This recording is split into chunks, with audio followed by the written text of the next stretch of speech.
This is Kenneth Yates with Mmaabsolute.com, and we're here with the 808 Battleground 170 pound champion, Chris Cisneros, who's currently training for his April 2nd Tough Man event against Jonathan Vicente and his April 9th X1 dogfights in Kona against Gabe Rivas. Chris, you're keeping real busy with all these fights coming up. How did you line all these up? Well, first of all, it's a matter of who's the best in Hawaii. That's how Jonathan came along. I guess people think that he's one of the best fighters, standing up wise in Hawaii. He has all those belts and whatnot.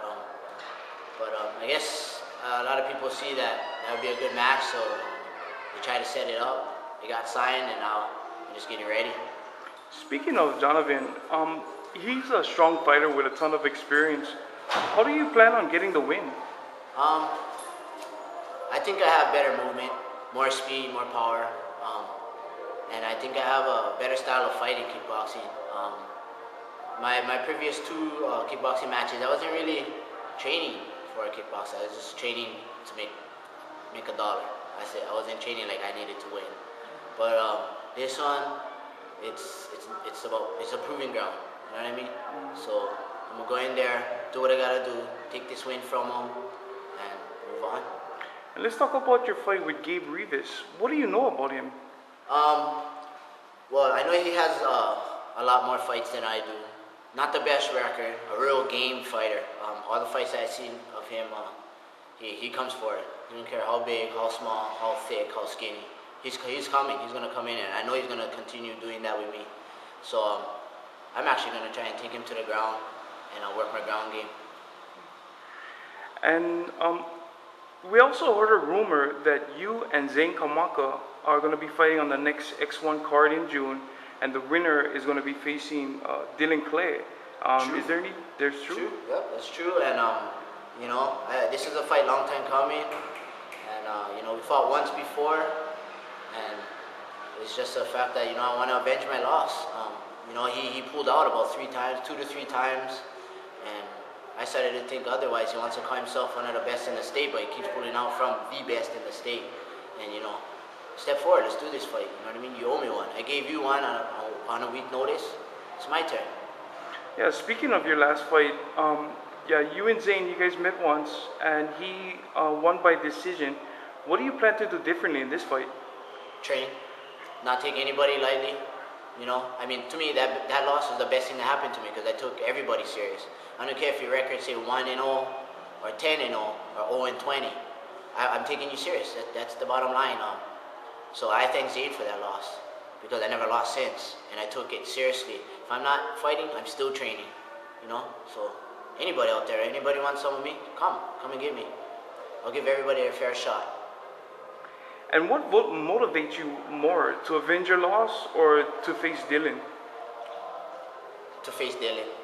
I know Zane, he's got these belts and whatnot. Honestly, I didn't see anybody on his record that's even a contender.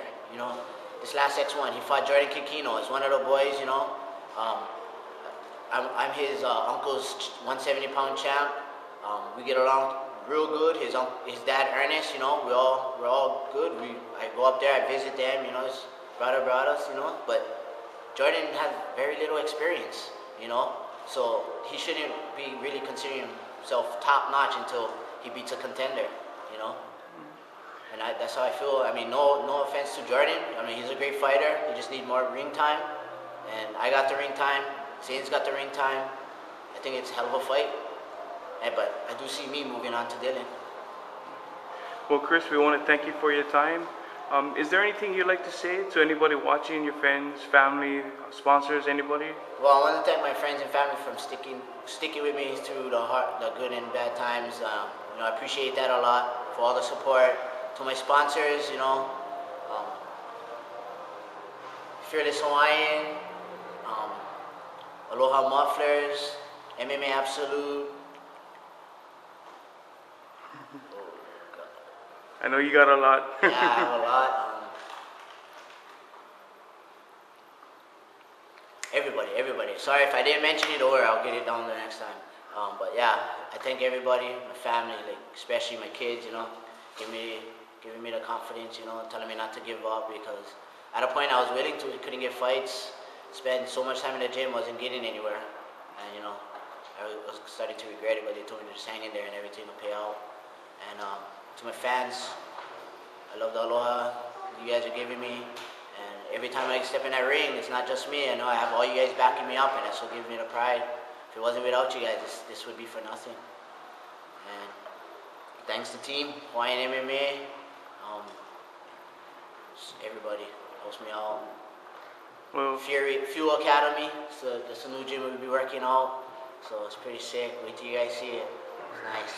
But yeah, everybody's keeping me ready. So like I said, if any of you fighters want a shot at me, hey, I'm here. I'm not going nowhere, but to the top. but thank you for your time, Chris, and can't wait to see you back in the ring. Thank you.